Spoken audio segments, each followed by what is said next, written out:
Na mesma semana que a reforma da Previdência chegava ao plenário da Câmara, foi instalada a Comissão Especial da Reforma Tributária. Essa sincronia não é mera coincidência. A intenção era não deixar que uma reforma atrapalhasse a outra, mas ao mesmo tempo garantir a menor distância possível entre essas duas importantes reformas. Se a da Previdência ataca o problema dos gastos, a reforma tributária pode ajudar o Estado pelo lado da arrecadação.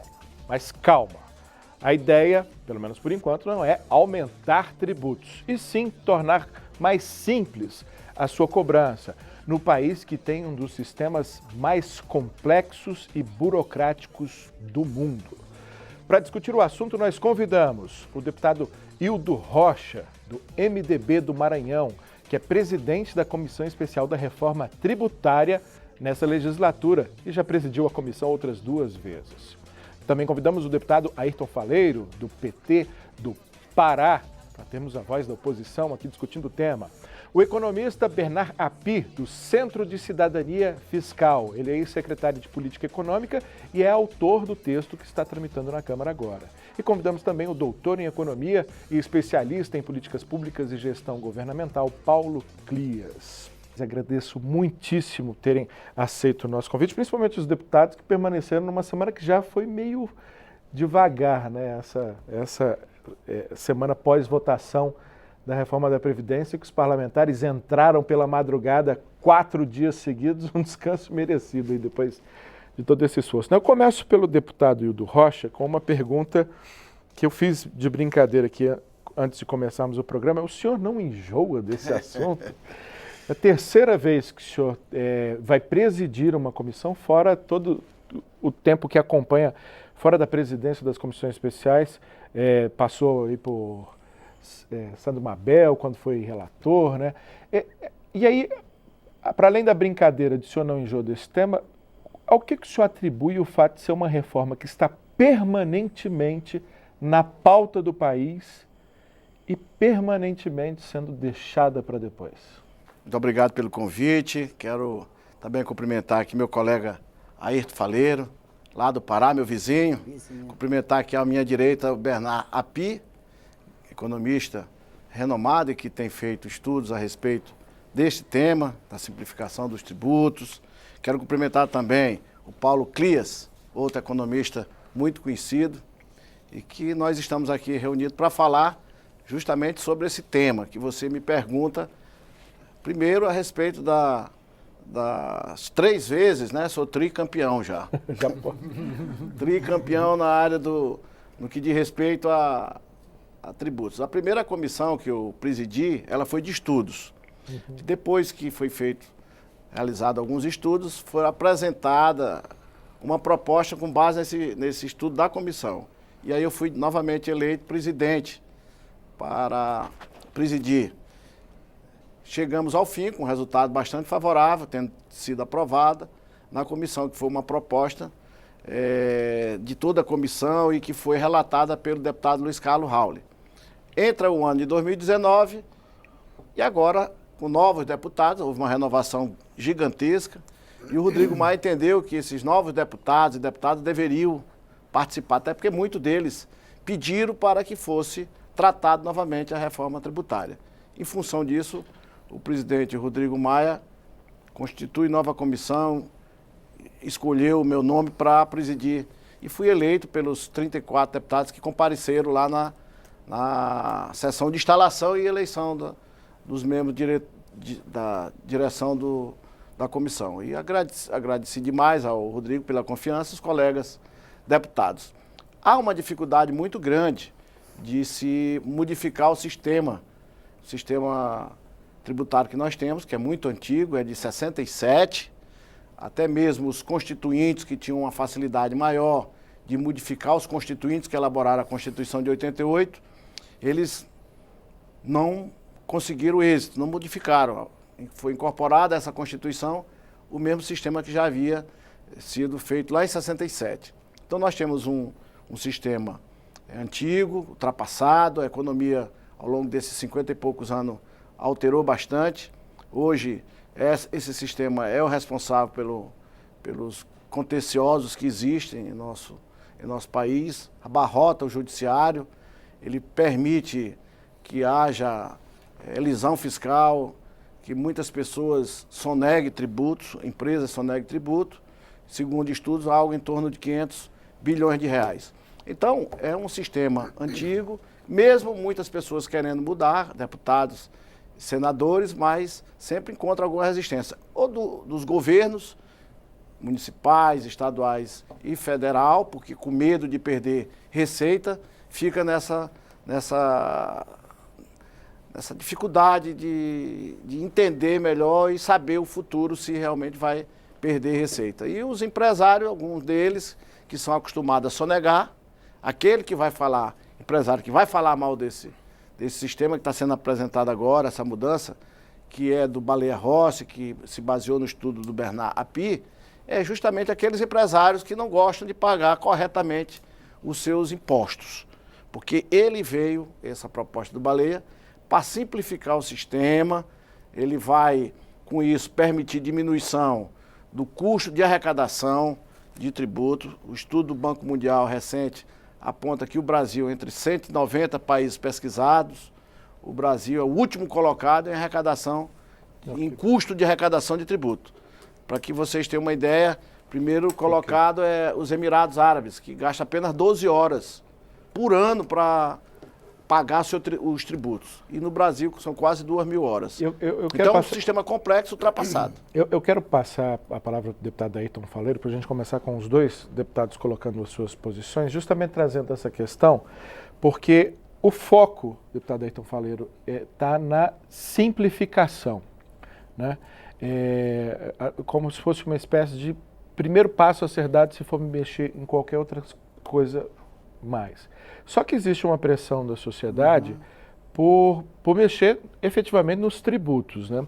Tem até uma pergunta que já chegou aqui, que é do João Paulo de Itabuna, na Bahia.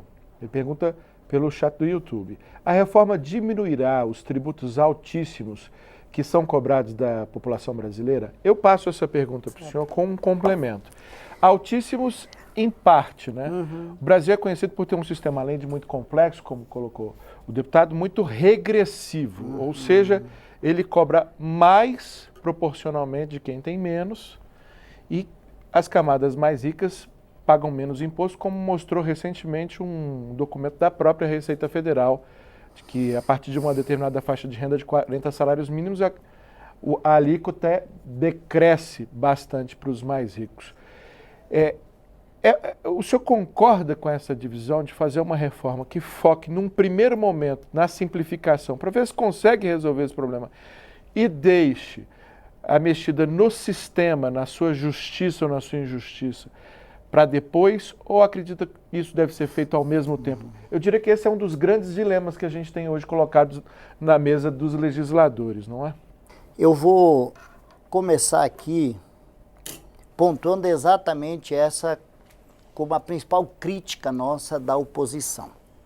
E aí não é culpa do presidente da comissão especial, né? Mas, na nossa opinião, é de que essa PEC, ela é muito limitada. Ela apenas trabalha esse foco principal, que é a simplificação. Nós concordamos com a simplificação, mas ela não ataca um problema central, que é mexer nessa modalidade de arrecadação. Ela continua sendo uma forma injusta de arrecadar. Ao mesmo tempo, essa PEC, ela não trabalha o que nós chamamos a progressividade. E ainda temos um risco, conforme o debate nessa casa, ela pode retroceder e pode piorar, né? Piorar no aspecto do que eu chamo aqui da injustiça que é hoje, né? Hoje nós precisaríamos avançar numa reforma tributária, que para mim isso aqui não chega a ser uma reforma tributária. Essa é uma iniciativa para mexer nesse componente da simplificação, mas não avança para uma reforma mais estrutural que busque taxar lucros e dividendos, que busque diminuir essa distância hoje entre o que paga um trabalhador e o que paga um empresário. Quando eu falo dessa distância, eu estou falando, se você pegar, por exemplo, um trabalhador que ganha 2 salários mínimos, o que ele paga de imposto de renda chega quase que a 50% da sua renda.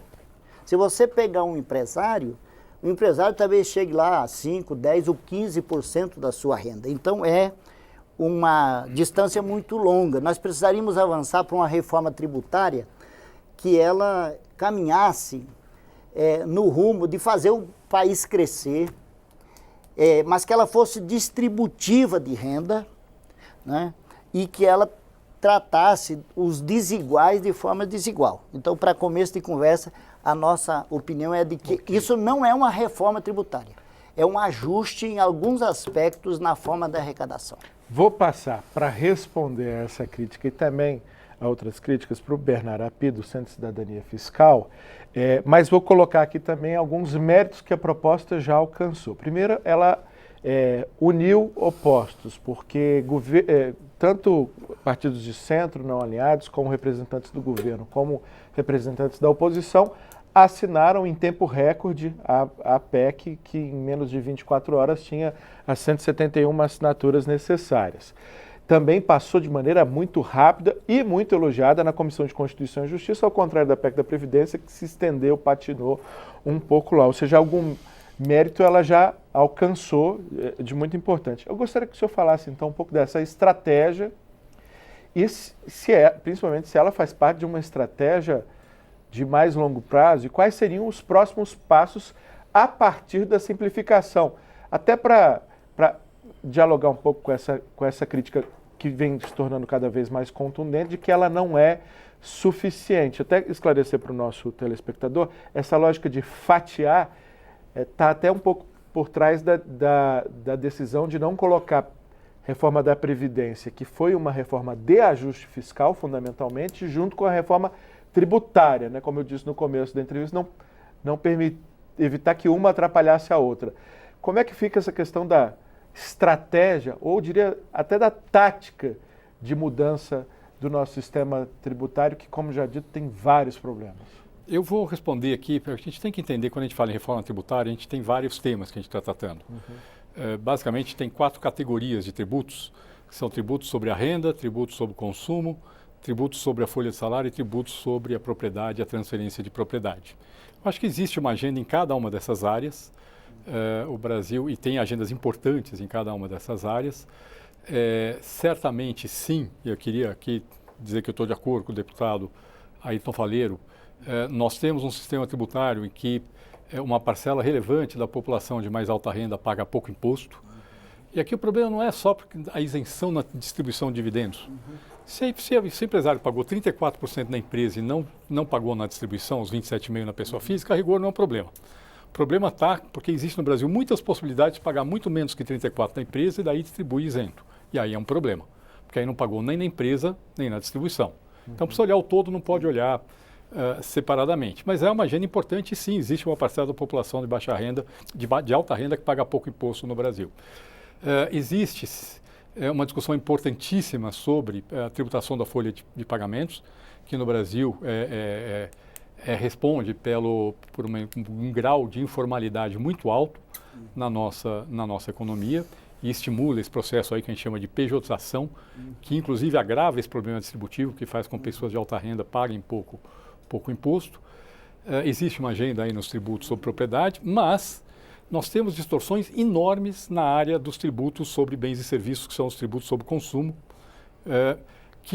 aqui no Brasil a gente tem uma estrutura extremamente complexa. A maior parte dos países do mundo tributa o consumo com um único imposto do tipo imposto sobre valor adicionado, que é um imposto simples, que é uma regra só, nos melhores níveis do mundo é uma regra só para todo mundo. No Brasil nós temos 5 tributos extremamente complexos: PIS, COFINS e IPI, que são federais, o ICMS estadual, que é o pior imposto do mundo provavelmente, e o ISS municipal. Com regras diferentes e muitas exceções. Não, só tem exceção, não tem regra. A verdade é que no Brasil a gente só tem um sistema que só tem exceção e não tem regra. E aqui só que eu queria dizer um ponto importante. Mexer nesses 5 tributos não é uma simplificação sem efeito estrutural. é provavelmente a maior mudança estrutural no sistema tributário brasileiro desde meados dos anos 60, isso que está sendo proposto nessa PEC 45 do deputado Baleia Rossi. Essa mudança sozinha tem o potencial de, ao corrigir distorções que tem no sistema tributário atual, aumentar o potencial de crescimento do Brasil e o poder de compra da população em, no mínimo, 10 pontos percentuais num horizonte de 15 anos. Inclusive, deputado Ayrton, e esse é um ponto importante, do ponto de vista da qualidade de vida da população daqui a 10, 15 anos, esta reforma é mais importante do que a reforma na tributação da renda, por incrível que pareça. Ela tem um potencial de melhorar a qualidade de vida da população, mais até do que a reforma da renda, que é importante. Não estou dizendo que não é importante, ela é importante para corrigir distorções distributivas que nós temos no país, mas essa reforma na tributação de bens e serviços, ela, do ponto de vista de impacto sobre a qualidade de vida da população, provavelmente ela é mais importante. Por outro lado, embora eu estou falando, estou fazendo uma reforma no tributo do consumo, eu falo, bom, mas isso é regressivo. Na verdade, não, regressivo é o nosso sistema tributário atual. No nosso sistema tributário, você tributa muito menos serviço do que mercadoria. Agora, quem consome mercadoria é pobre, quem consome serviço é rico. E as pessoas acham normal isso. Nessa proposta se propõe uma tributação uniforme de mercadoria e serviço com uma única alíquota. Portanto, as pessoas de mais alta renda vão pagar mais sobre o consumo do que pagam hoje e as pessoas de menor renda vão pagar menos porque a carga tributária permanece constante. E, portanto, ela beneficia mais as populações de baixa renda que a de alta renda. Agora, o ponto fundamental aqui é que não tem contradição entre as propostas. Elas são complementares. Esta proposta de mudança na tributação do consumo, que é o que está sendo proposto na PEC 45, ela não é incompatível com uma discussão de mudança na tributação da renda e não é incompatível com uma discussão de desoneração da folha de pagamentos. Elas são complementares. Volto apenas a falar que, do ponto de vista do impacto individual de cada uma das mudanças sobre a qualidade de vida da população num horizonte, talvez não de 1, 2 anos, mas de 10, 15 anos, essa é a proposta mais importante que está na mesa. Vou passar a palavra então para o Paulo Clias, que tem escrito já sobre esse assunto e alguns dos seus artigos, me perdoe por dar spoiler da sua posição, tem criticado esse aspecto de não mexer na regressividade.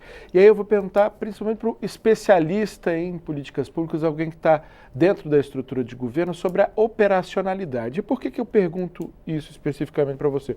Porque, até esclarecendo o nosso telespectador, o IBS, proposto no texto do professor Bernardo Api, encampado pelos 171 deputados que assinaram, ele reúne PIS, COFINS, IPI, ICMS, que são federais, ICMS e o ISS, o ICMS que é estadual e o ISS que é municipal, num único imposto, né, o Imposto sobre Bens e Serviços, o Imposto sobre Valor Agregado, como o mundo já faz, e aí, para ele dar conta de manter a arrecadação diante de todos os compromissos que a gente tem, a estimativa do professor Bernardo Api é de uma alíquota de 25%, né? Me corrija se estiver errado. 25% sobre o preço sem imposto. O governo já começa a dizer que essa conta não fecha, que seria necessário pelo menos 30%, ou seja, a parte do governo federal teria que ser entre 9%, e que não seria os 9 pontos percentuais, mas 15 pontos percentuais,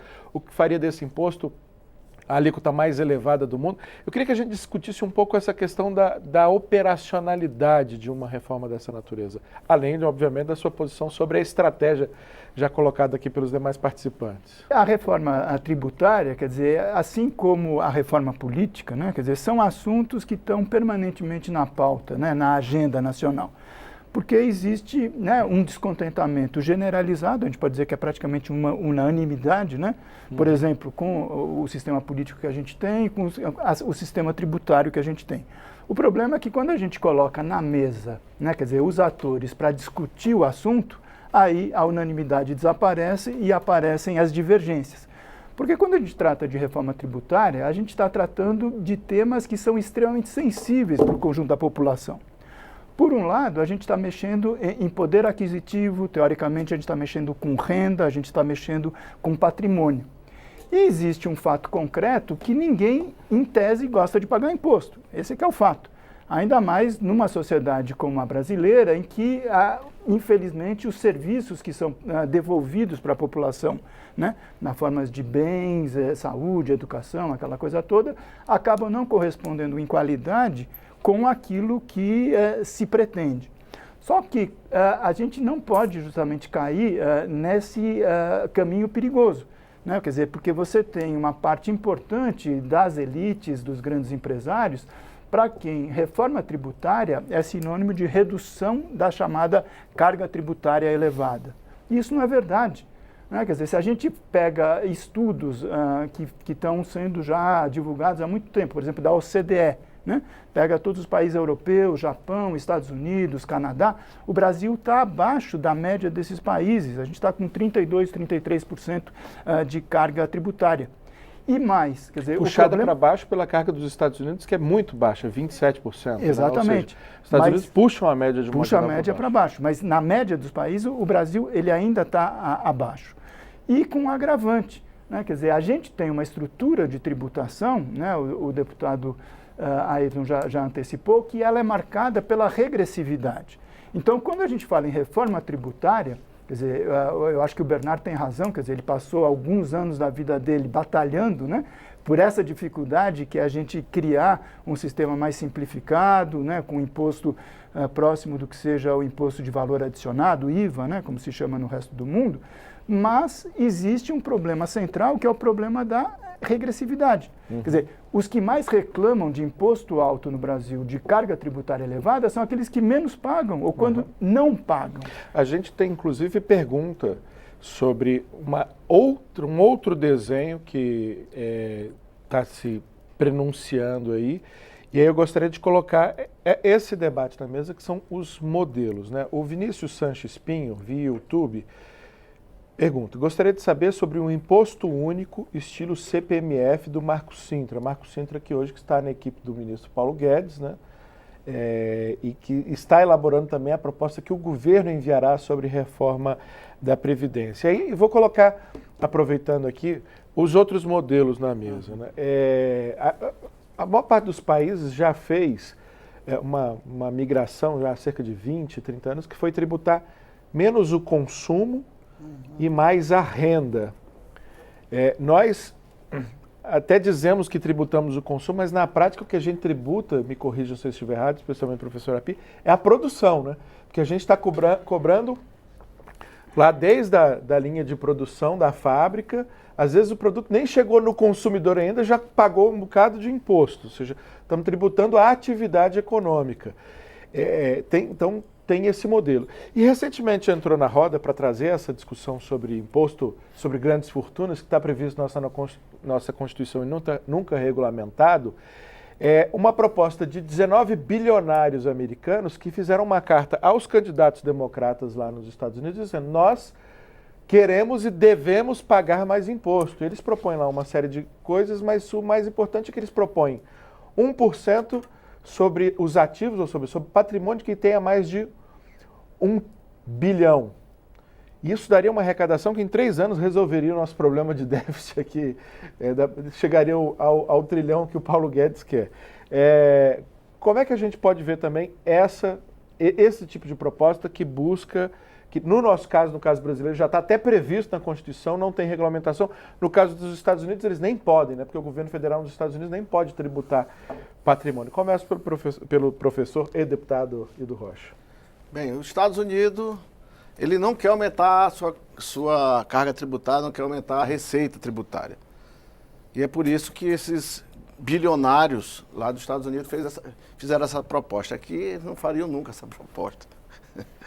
Mas nos Estados Unidos eles sabem que o americano não quer ter um estado grande, ele quer ter o estado do tamanho que está lá. Se aumenta a receita, tem que aumentar o tamanho do estado.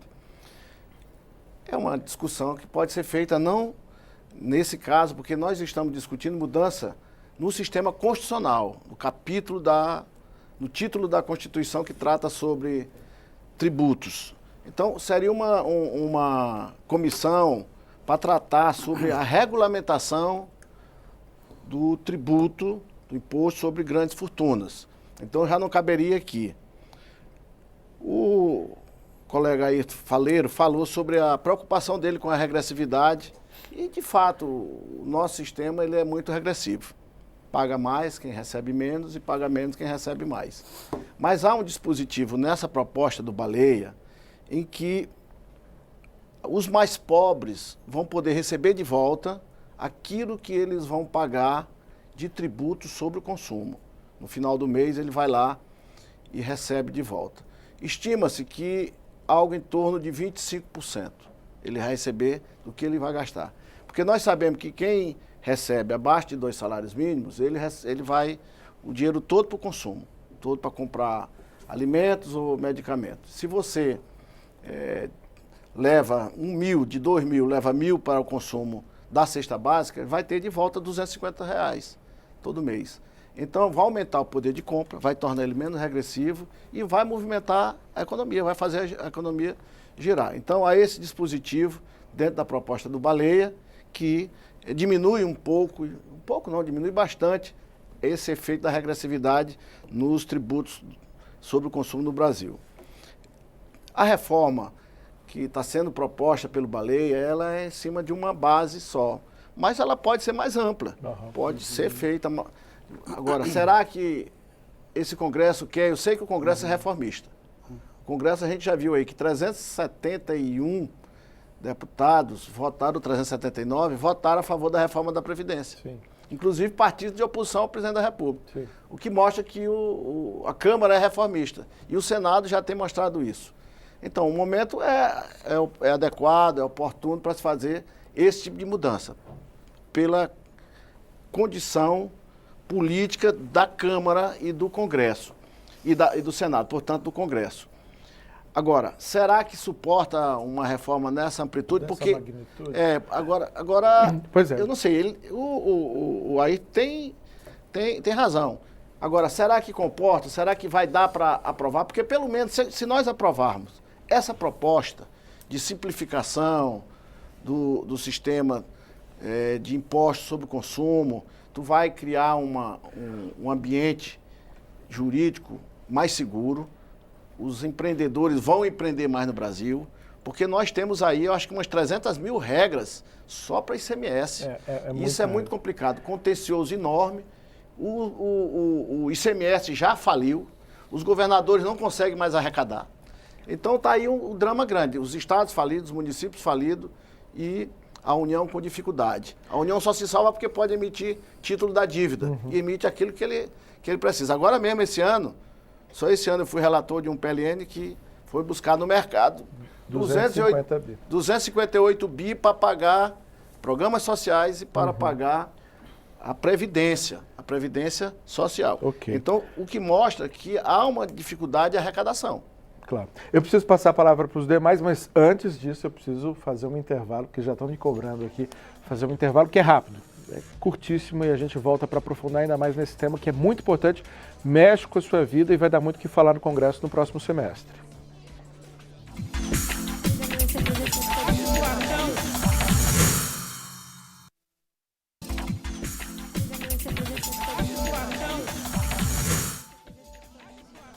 O Expressão Nacional está de volta e nosso assunto hoje é a reforma tributária. Eu já faço uma reclamação, esse programa hoje tinha que ter 2 horas no mínimo.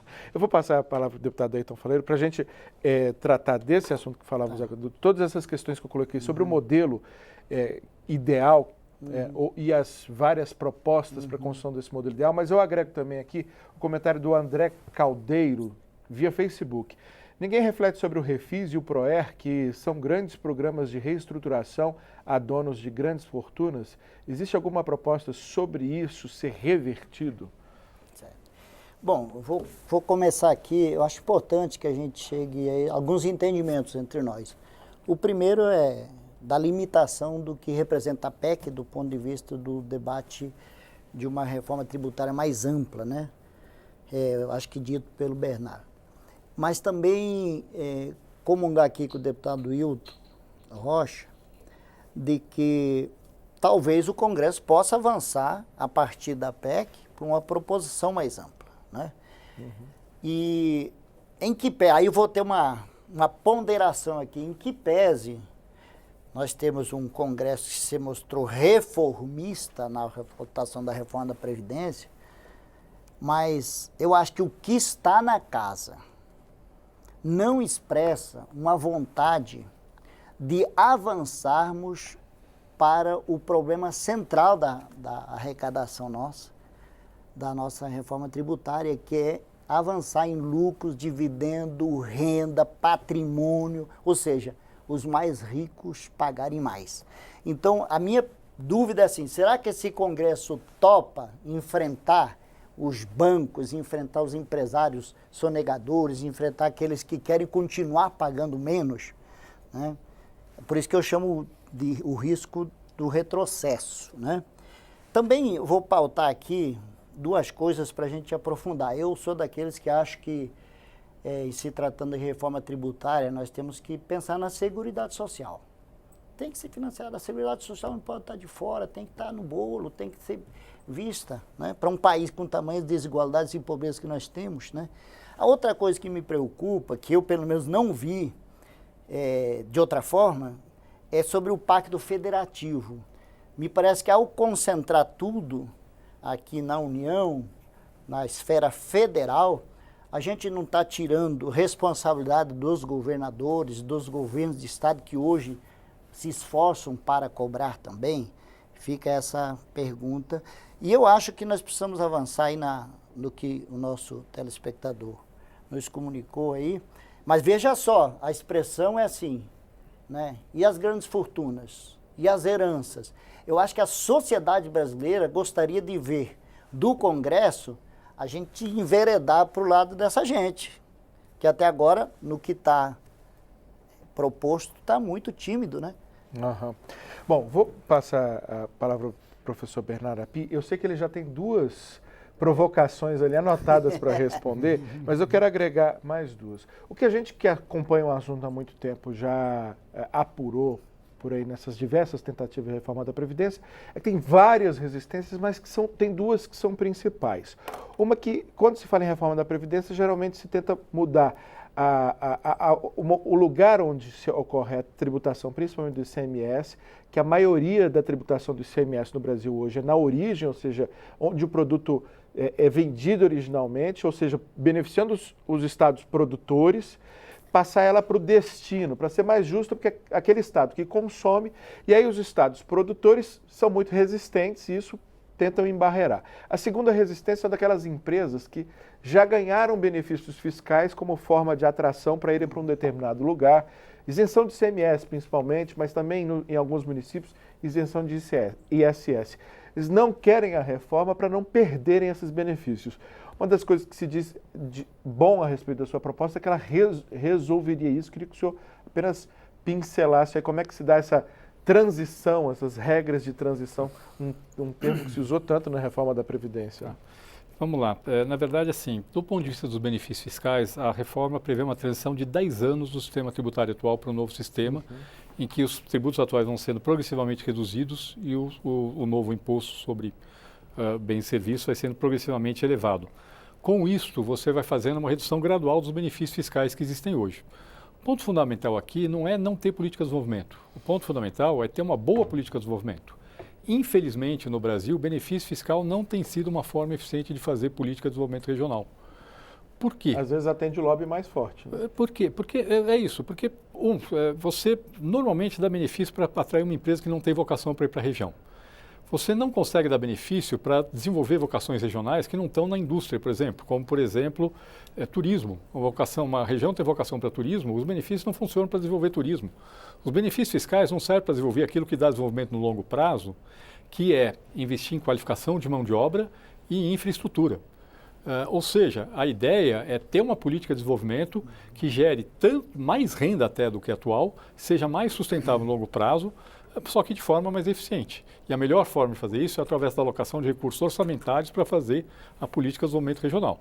E a PEC 45 vai nessa direção.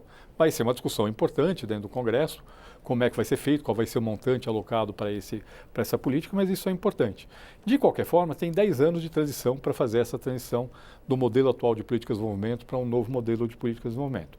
Essa questão de transição da origem para o destino, tem um efeito de distribuição de receita entre estados e municípios, mas aqui tem uma segunda transição ainda mais longa de 50 anos.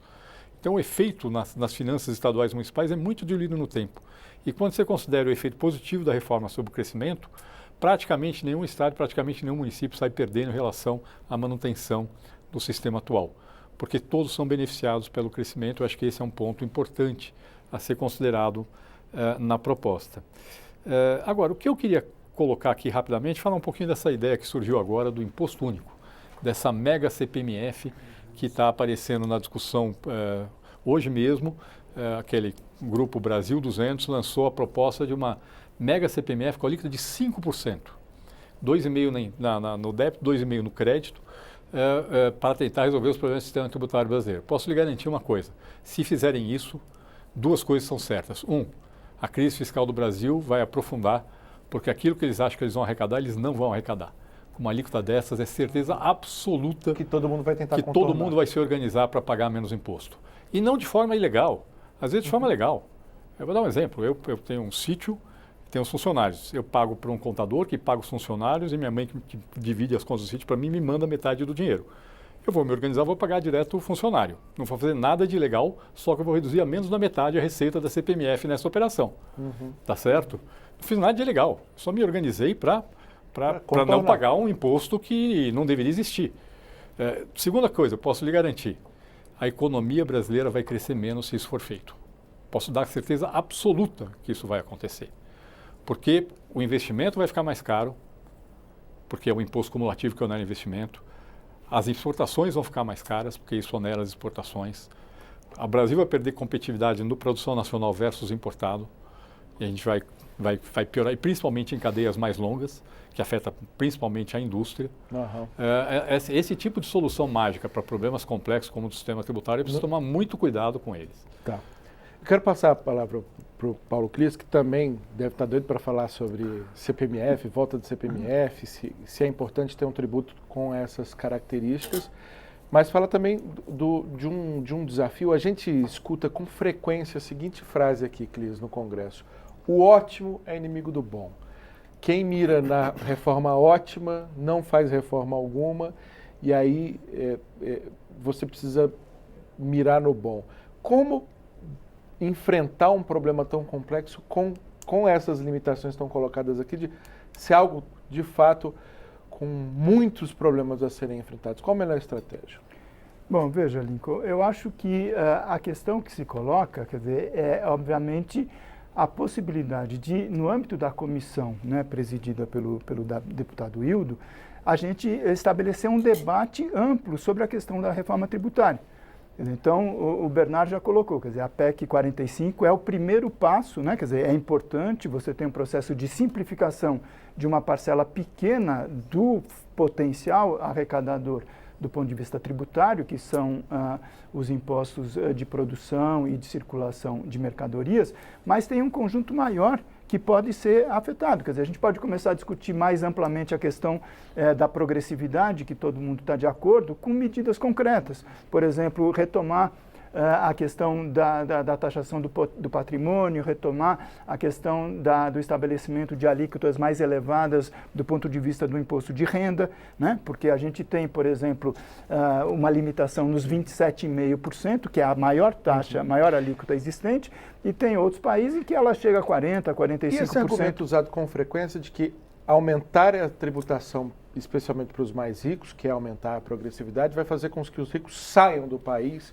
E sempre se cita o exemplo do Gerard Depardieu na França, que quando aumentou a alíquota lá, ele virou cidadão russo. Então, veja, eu acho que essa é uma questão que é mal colocada pensando na realidade brasileira, né? Quer dizer, a gente sempre teve esse receio, esse medo de que mudanças poderiam provocar, né, a fuga de capitais. Eu me lembro agora, por exemplo, o risco que era apresentado pela vitória do presidente Lula em 2002, por exemplo, que o capital ia fugir, que o país ia quebrar. Aconteceu exatamente o oposto. A partir de 2003, a gente passou por um dos períodos de maior crescimento econômico da nossa economia, com inclusão e com distribuição de renda. Eu acho que a gente não deve temer esse debate. Se a comissão e o plenário da Câmara vão ou não aprovar essas propostas, é um outro ponto. Quer dizer, eu estou trazendo aqui, por exemplo, para o telespectador, esse documento que foi elaborado por um grupo muito importante, que é certo, de pesquisadores, professores, estudantes, economistas, tá certo? Que fala de uma reforma tributária solidária. Tá certo? Quer dizer, é um aprofundamento dessa medida inicial da simplificação, trazendo elementos que, inclusive, nem necessariamente precisa ser uma reforma de mudança constitucional, mas que a comissão apresente para a sociedade a injustiça que o sistema de tributação que a gente tem no nosso país hoje significa. Por exemplo, todo mundo sabe que a cada ano o governo que tiver de plantão oferece um presente, tá certo, para os setores mais abastados da nossa sociedade, principalmente para os empresários, que é o chamado REFIS, que são programas sistemáticos e anuais de financiamento das dívidas. Quer dizer, a pessoa sonega e no final do ano ela é beneficiada e essa dívida de sonegação é negociada em 180 meses, 15 anos, às vezes 360 meses, 30 anos. E ao contrário do que acontece em outros países, quando você assume a dívida, você se livra do processo penal, né? Nos outros países isso não acontece. De maneira nenhuma. Agora, com a palavra, então, o deputado Dudu Rocha, porque ele é que vai, de boa medida, ser um dos atores principais nessa decisão aí de um lado, o ótimo inimigo do bom, vamos fazer o que dá para fazer, de outro, já que vamos mexer direito. É um enorme dilema para o senhor e para os seus colegas, né, deputado? É verdade. Eu estou presidindo a comissão. Para mim, o que me cabe é coordenar os trabalhos, é levar a comissão para fora de Brasília, reunir no âmbito aqui da Câmara. E as minhas ideias é de que nós devemos, na medida do possível, avançar, mas não avançar tanto que impeça a aprovação. Eu acho que o é um terreno pantanoso, em boa medida. O deputado Ayrton Faleiro tem razão. Nós podemos, no caso aqui do imposto sobre grande fortuna que você falou, ele falou, todos nós defendemos, nós podemos botar lá um comando na Constituição, porque lá está dizendo que tem o imposto sobre grande fortuna. Só que ninguém regulamenta. Eu já tenho uma proposta. Eu tenho tramitando a proposta desde 2015. O presidente Fernando Henrique, quando era senador, fez uma proposta. Ele foi o pai da proposta de colocar na Constituição e ainda fez uma proposta de regulamentação. Tem mais de 30 propostas aí, eu acho muito mais de 30 propostas tramitando aqui de imposto sobre grande fortuna. Mas pode ser dado um comando, que é dar um prazo para que o governo federal, o Executivo Federal, pode ser dado o comando, o Executivo Federal em tantos dias apresente uma proposta. Sim. Pode ser colocado lá um comando, porque já está dizendo que pode ser criado o imposto sobre grande fortuna, mas pode dar um comando lá dizendo que o governo federal é obrigado a, em tantos dias, apresentar uma proposta. Porque é uma proposta que vem do governo, é de quem arrecada, é de quem vai fazer os estudos, tem tudo na mão. Porque aqui nós não temos todas as informações na mão, quem tem todas as informações é quem arrecada. A Receita Federal tem as informações atualizadas do passado, e assim como também os estudiosos aqui, como o Bernard Pi, o Paulo Clias, eles vão atrás justamente das informações que o governo tem, da arrecadação dos governos, tanto federal, estadual e municipal. Então eu acho que dá para avançar, mas não também avançar em tudo, porque nem os constituintes conseguiram. E olha que era fácil aprovar, porque era só a maioria simples. Sim.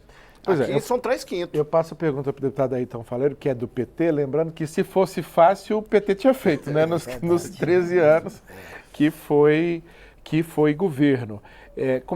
Como é que está a posição do partido, especialmente diante de uma correlação de forças que é difícil, né, para os partidos de oposição, para os partidos mais à esquerda, mas como já colocou o deputado Dudu Rocha, é de um Congresso reformista. Bom, nós temos que atuar com a responsabilidade de quem já foi oposição, quem já foi governo, que tem uma experiência acumulada, né? Onde se avançou, onde tem limitações, e ao mesmo tempo hoje na condição de partido de oposição junto com outros partidos, né? Eu diria ao deputado Wildo Rocha que ele vai ter que ter um jogo de cintura grande para fazer essa equação, né, entre a limitação do que representa a proposta e eu acho que a enxurrada de proposições que vão chegar. Eu sou daqueles que acho que também se a gente exagerar na dose, mata o paciente, né? Mas eu acho que da forma como está muito limitada, né? Eu queria inclusive, aproveitar aqui para falar de algumas coisas, e a gente sempre conta assim com uma receptividade do presidente, mas principalmente do relator, né, que é que dá a última palavra para que a gente possa votar. Algumas coisas novas que eu quero trazer aqui, inclusive, nós certamente apresentaremos nessa proposta. A primeira delas é o que eu estou chamando, a necessidade de um pacto da sociedade brasileira ajudar a financiar, vou chamar uma política de sustentação ambiental.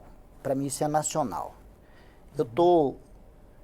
Vou ser o presidente porque eu que propus a Frente Parlamentar em Defesa de Remuneração de Serviços Ambientais.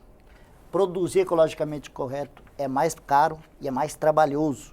E se a sociedade brasileira quer um desenvolvimento sustentável, tem que ajudar a pagar. Depois nós vamos discutir as fontes dessa tributação ambiental, né? Outras coisas que nós queremos trazer para o debate é vou chamar aqui da regionalidade. E eu vou pegar a minha região, que é a região amazônica, né? Nós achamos que a gente precisa rever as desonerações ou onerações que temos hoje. A política, nós precisamos rever. Para o pessoal do Amazonas, sem prejuízo para a Zona Franca, né? Precisamos, né? Mas tem que vir esse debate, né? Nós temos que trazer, por exemplo, por que não ter um incentivo a quem vai produzir, eu vou chamar aqui, vou usar a palavra polos. Por que não trabalhar incentivo para polos de industrialização de produtos da biodiversidade amazônica? A Amazônia tem um a ver com o Brasil, né, com o Brasil central, né, em infraestrutura, em outras coisas, mas também nessa área do desenvolvimento.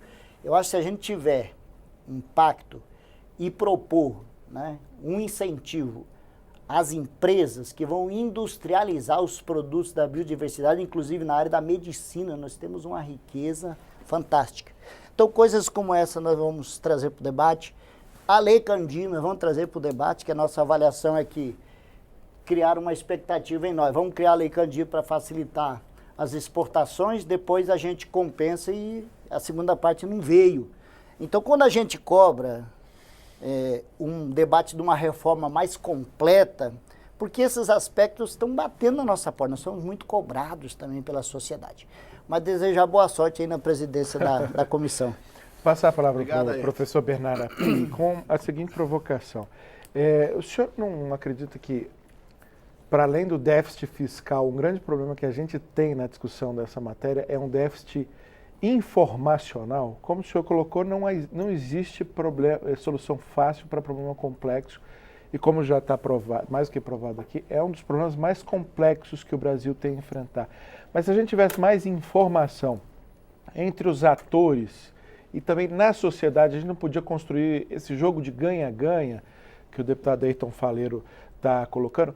Coloco isso porque, como já foi trazido à mesa pelo Paulo Clias, a gente diz muito com frequência aqui, a gente ouve até deputados na tribuna dizendo que o Brasil tem a carga tributária mais alta do mundo. Isso está muito longe de ser verdade. Até se a gente pegar só a média da OCDE, a gente ainda está abaixo, e se a gente for comparar com países que têm compromissos constitucionais de saúde pública, previdência pública, etc., a gente está até abaixo de países como França, Noruega, que têm também compromissos semelhantes e estão passando os 40% de carga tributária. Não falta um pouco de déficit informacional também para a gente chegar todo mundo junto nessa solução? Ou seja, sem envolver a sociedade, tem saída? Não, com certeza tem que envolver a sociedade. O ponto que eu acho que é relevante aqui, e eu acho que esse é um ponto importante que você colocou do déficit informacional, é que, por exemplo, o Brasil tem uma tributação do consumo altíssima, só que as pessoas não sabem quanto estão pagando de tributo sobre o consumo. Uma das grandes vantagens da PEC 45, que está sendo discutido agora na comissão especial, é exatamente que ela vai dar transparência total para quanto o brasileiro está pagando no seu consumo. Como a gente vê lá fora quando vai na prateleirinha e vê lá o que vai aparecer na nota é o que ele vai estar pagando, o que a pessoa está pagando de fato, aquilo que aparece na nota, que aparece que a pessoa está pagando de fato ao longo de toda a cadeia. Isso é uma grande vantagem em relação ao que nós temos hoje, que as pessoas não sabem quanto estão pagando de imposto. Aliás, tem uma crítica que está sendo feita dizendo vai ter a alíquota mais alta do mundo. Eu falei, não, já existe, a gente já paga esse imposto. imposto. diferença é que Essa você que é a vai verdade, saber. a gente já paga, a gente só não sabe que a gente paga. Tá certo? Não vai ser tão alto quanto eu estou falando, mas vai ser muito alto. E aí isso vai ajudar muito nessa discussão de, olha, eu estou pagando isso daqui e qual é a contribuição que as pessoas de renda mais alta estão dando para essa. Isso vai ajudar nesse debate de como está sendo financiado a despesa pública. Eu acho que essa transparência que vem com a PEC 45 vai ajudar muito. Então, eu só queria terminar aqui reforçando, então, achei esse é um ponto importante, mas eu queria terminar reforçando 2 pontos. Primeiro ponto, volto a falar, não desprezem o efeito que a PEC 45 tem sobre o poder de compra da população de baixa renda. Ele vai ser muito relevante, muito relevante. Tem agenda distributiva, que é importante, mas eu acho que do ponto de vista de impacto absoluto, a PEC 45 tem um impacto até mais forte do que a melhoria, a correção das distorções distributivas do sistema tributário brasileiro. Segundo, quer corrigir distorções distributivas do sistema tributário brasileiro, eu focaria muito na renda. Eu acho que as principais distorções estão na renda. Eu tenho um pouco de medo desse imposto sobre grandes fortunas, porque sim, as pessoas fazem planejamento tributário. Os muito ricos, os pouco ricos não, eles não conseguem, mas os muito ricos conseguem fazer planejamento tributário internacional e escapar. E mesmo nos Estados Unidos, onde esses empresários estão propondo fazer esse imposto ali de 1% sobre as grandes fortunas, a arrecadação seria menos de 1% do PIB, lá nos Estados Unidos. Que no Brasil provavelmente seria até menor, sendo que os muito, muito ricos talvez a gente não conseguisse pegar. Então, vamos focar na renda, que na renda você acaba pegando, sim, todo mundo, e no longo prazo é o grosso do efeito distributivo da política tributária em países desenvolvidos, principalmente esses países que têm uma política social mais abrangente, como os países nórdicos, em cima de imposto de renda. Eu não sei nem se vocês sabem, na Suécia não tem sequer imposto sobre herança. É uma coisa meio engraçada, mas não tem sequer imposto sobre herança. Mas é uma política ultra distributiva em cima do imposto de renda. Então, vamos fazer essa política aqui no Brasil, corrigindo as distorções que tem. Acho que isso é importante, é uma boa agenda, uma agenda complementar. Eu só queria deixar claro que ela é complementar, ela não é contraditória, e queria só pedir para não subestimar o efeito positivo que a PEC 45 tem sobre o poder de compra da população de baixa renda. Tá certo? E ele é relevante. Entendi. Bom, eu vou até pegar esse gancho trazido pelo professor Bernardo aqui para passar a palavra para o Paulo Clias, porque recentemente a própria Receita Federal, isso não foi um estudo de nenhum acadêmico, foi a Receita Federal tabulando os grandes números de imposto de renda, mostrou que quando você está ali entre 10 e 40 salários mínimos por mês de salário, você está pagando 10% de alíquota real de imposto de renda. E a partir daí, até chegar em 320 salários mínimos por mês, quem está recebendo, portanto, 320 mil reais por mês, está pagando de alíquota efetiva de imposto de renda 2%. Isso dá a dimensão da nossa distorção. Está aí o principal problema.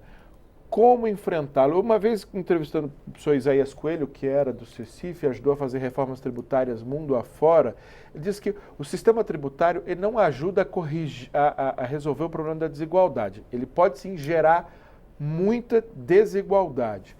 Só que a partir do momento que você arrecadou com eficiência, é o gasto eficiente que vai resolver o problema das desigualdades. Queria que você comentasse também essa visão do professor Isaías Coelho. Eu acho que você colocou uma questão importante, né, Lincoln? Porque a gente está discutindo a questão fiscal, né? Quer dizer, e quem fala questão fiscal, você tem tanto o lado da arrecadação tributária quanto o lado da despesa pública, da despesa orçamentária. E os elementos que procuram minorar, vamos dizer, as injustiças da nossa sociedade, do ponto de vista da distribuição de renda, da concentração de patrimônio, são muito grandes.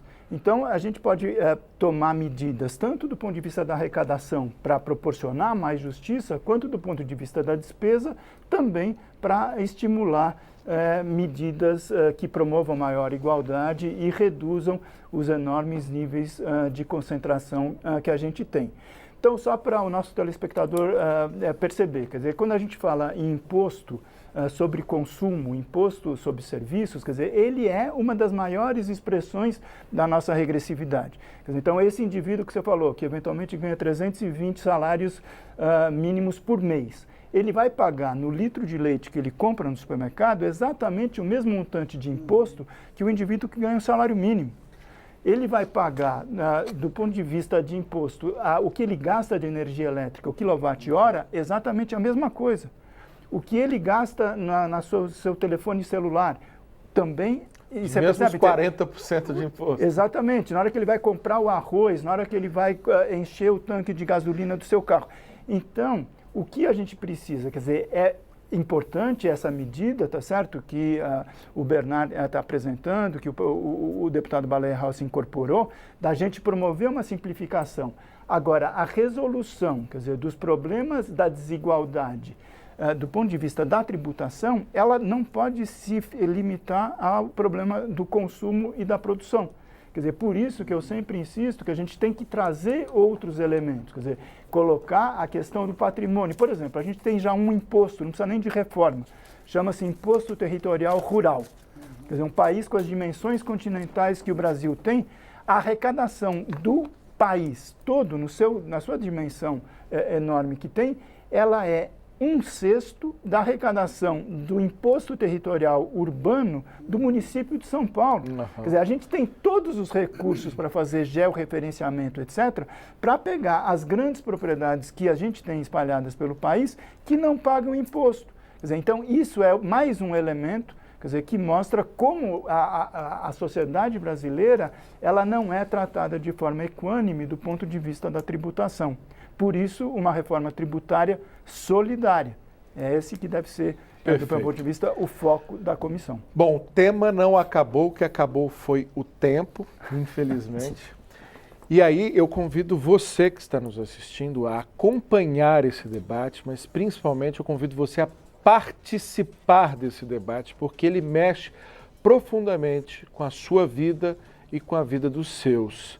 E nós aqui faremos todo o esforço possível e tentaremos ir, inclusive, além dele, para te manter sempre bem informado sobre tudo que está acontecendo em torno do debate da reforma tributária e dos outros debates que acontecem no Congresso Nacional, mas chamando atenção para a centralidade, para a importância que esse debate terá no Congresso Nacional no segundo semestre e especialmente na sua vida. Teremos outras edições do Expressão Nacional, sem sombra de dúvida, para tratar de reforma tributária, mas infelizmente esse fica por aqui. Eu agradeço muitíssimo a sua audiência, agradeço muitíssimo aos nossos participantes por terem aceito o nosso convite e nos ajudarem a aprofundar nesse tema.